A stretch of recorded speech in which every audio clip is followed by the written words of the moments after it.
Hello po, magandang hapon. Mainit na hapon. Saktong-sakto sa aming paggawa dito sa project namin sa Phase 4. Amy Row House po ito. So, last time, ang una po naming order na CHB is 200. Tapos, nag-add po kami ng 190. Ayan, pinapakita ko po para malaman din po ni client ko na may mga additional kami materials. Tapos ito pong dalawang mini dam po na buhangin. Isang dam lang muna yung pasok. Bali pinapasok ko na po yung pangalawa, gawa ng nagamit na po namin. Ayan. So pumunta po ako dumaan para magbigay ng pangmerienda. Ayan. So nung isang araw po pala, hinukay na rin po nila dito sa may harapan. Ayan.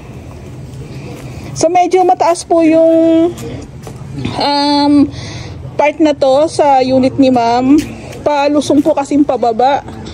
So ito, siguro diskarte na lang nila Ray kung ano po yung gagawin dito. So ito po, 3 poste, picture.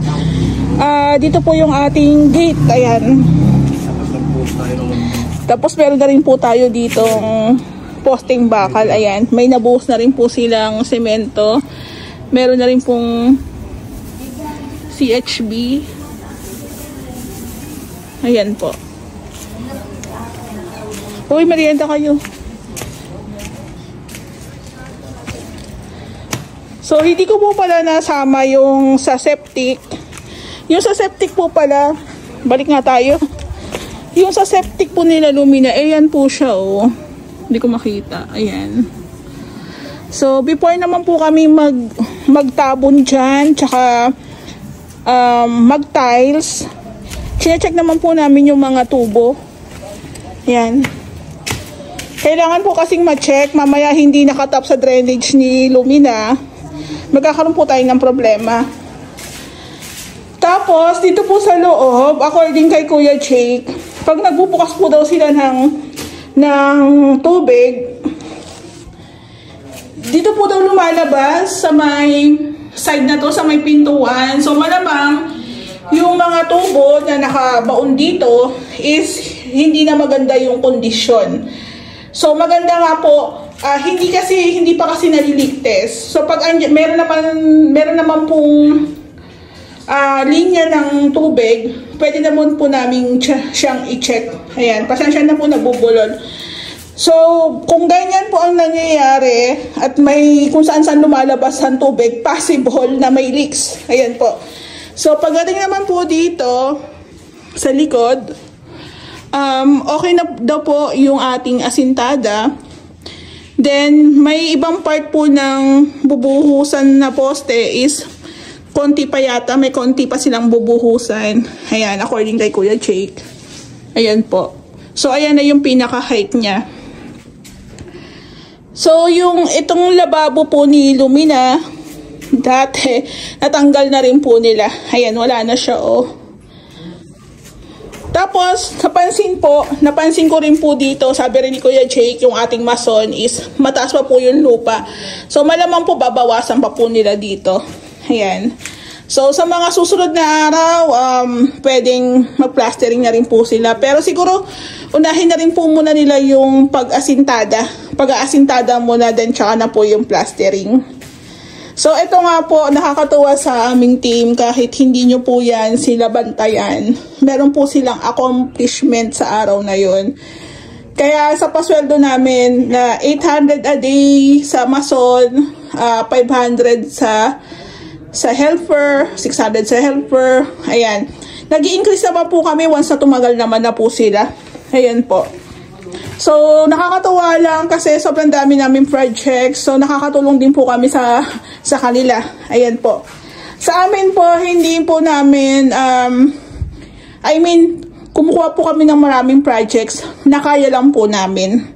Then, kasi kung hindi, tulad po na nasasabi ko sa vlog, kung hindi na po ako kukuha, possible yung iba namin kasama sa team is mawala ng trabaho. So sa amin, ikot-ikot lang, tapos may kasama lang silang helper, okay na. Ayan po. So yung bathroom pala ni ma'am, lalakihan po namin to. According kay ma'am, nasa 1 meter po yung imumove namin dito. Kasi parang ang magiging peg is tawag dito, bathroom tsaka may shower area. Parang ito nga po yata is maglalagay si ma'am ng sliding door po ata dito. So 1 meter po yung iaabante natin dito. Ayan. Tapos dito naman po nasa 60 cm naman po yung iaabante natin dito. Ayan po. So, yung paggawa po dito is nakadepende po sa nagpapagawa. Depende po sa may-ari kung paano niya po i-design yung kanyang Amy Row house. Ayan po. So, may napansin kayong insulation. Dito po namin yung gagamitin kasi ang Amy Row house po is sobrang init niyan.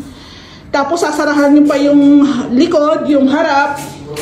Wala na pong ventilation. Magiging ventilation na lang po dyan yung exhaust fan, diba? So, mas maganda po, baguhin po natin yung ating kisame, tapos lagyan po natin ng insulation. Then, magdadagdag din po kami ng mga metal parings kasi tingnan nyo, parang babagsak na, diba? Parang babagsak na po siya, diba? So, bali, ito lang po muna yung update namin. Inuuna lang po namin yung likod, tsaka yung harap. Ayan po. So, bali kanina nagpa-add din po kami ng bakal na 10mm tsaka isang 12mm yata. So, bali 17 pieces po. Bisa share mo? Oo. Ayan. Ano to, ma'am? Hello po, magandang hapon. Update po tayo dito sa project namin sa Phase 4, Amy Row House po. So, shoutout ko lang po pala si Ma'am Marlene Domingo. Ayan po. Siya po yung may-ari dito. So, nagde-thank you po ako kasi sa amin niya to pinagkatiwala. Ayan po. So, parang last time nung pumunta ako, wala pa pong CHB dito. Ayan po. Picturean natin. Tapos dito, wala pa rin siyang asintada. Ngayon, pagpunta ko, may asintada na. Tapos meron na rin para sa poste. Ayan po. So, nakausap ko yung pamangkin ni ma'am. Pamangkin ka, di ba? Ayan. Sabi ni ma'am, bawasan po daw ng isang CHB. Ayan. So, sa amin naman, kung ano talaga yung request na nagpapagawa, yun naman po talaga yung sinusunod namin. Mukha lang din talagang mataas tingnan, gawa ng, yun nga po, sabi ko nga, pababa kasi dito, palusong. So, ito po, gagawa na lang po namin to ng paraan. May sinasuggest po kasi na steps, kaso parang malabo po yung, kasi maglalagay po kami ng drainage dito na mahaba. Tapos, ito pong slab na to, o itong semento na to, istatanggalin po namin yan. Kasi dito na po kami kukuha ng taas ng flooring. Dito po. Ayan. So, according kay ma'am, maglalagay din po kami doon ng floor drain. Meron din po kami dito ang floor drain, yung mahaba. Ayan.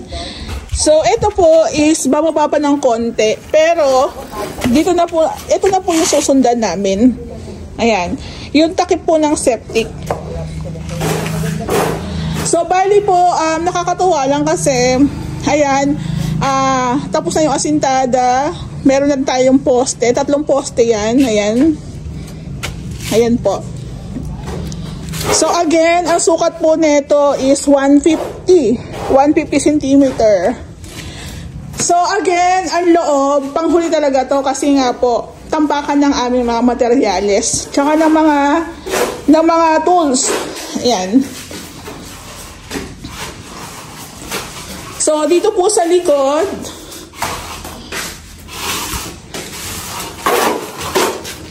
nagpa-plastering na po sila. So, according kay ma'am, may open area rin po ito. Pero, yun nga, sabi ko nga, tsaka na namin pag-usapan pag okay na. Pag nagawa na po yung plastering, naasintadahan na plastering na. So, mas madali mo na kasi ma-figure out kung ano na yung susunod na gagawin.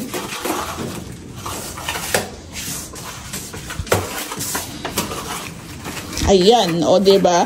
Tapos magbabawas pa kami ng konting lupa dito kasi medyo mataas pa yan eh. Linis na muna yun. Linis na muna. Baka, ayan. yung pinapatungan ko. Durog ka dyan. Ayan. So, ito po ay, wag nyo na palang i-smooth finish yan. Itatiles natin yan. Yan? Oo. Wag mo nang i-smooth finish. Patapos na? Anuhin ko na lang ng rodila. Oo, kasi Buti na lang ma'am, dumating ka. Oo nga Kasi alternate na nga lang din yung vlog ko. Kasi nga, parang hindi rin sila managawa. Harap pala to? Oo, sa faces kasi na na yun smooth na Pero tiles. Ayan. Ito po kasing extension, i-wall tiles po to kasi yun talaga iniiwasan namin dito yung mga leaks. At saka yung mga pintura na pwedeng lumobo o matuklap. Kaya sinabi ko kaya Kuya Jake na na lang po siya, ang tawag dito. I-wrap finish. Ayan. Magtitik-tik dito si John pag tayo. Oo, mahirapan siya dyan.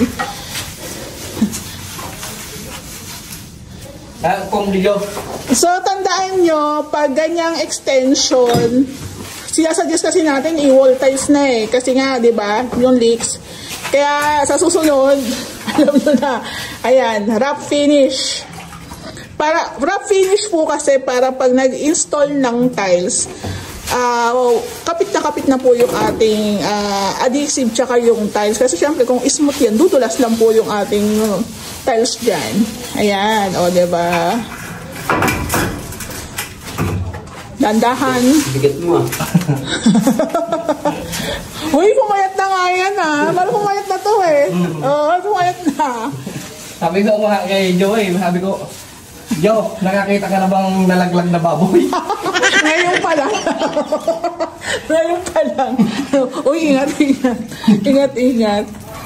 Umayat na nga siya dati.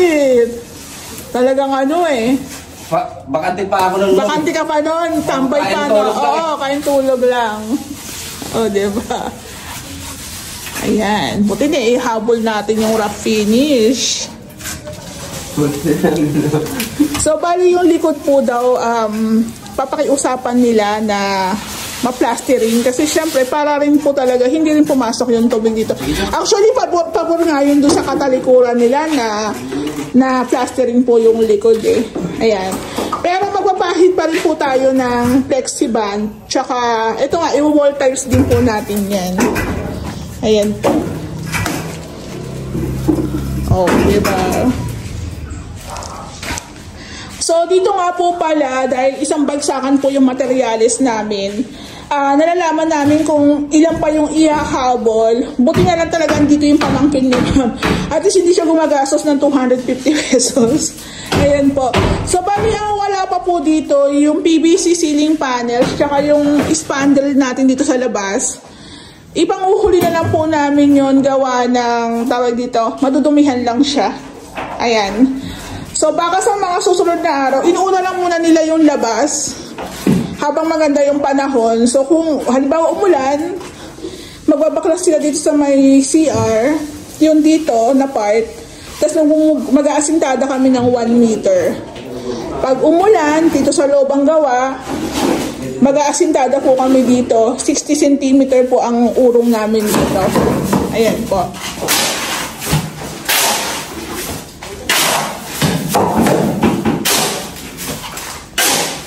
So, bali, ito lang po muna yung update natin.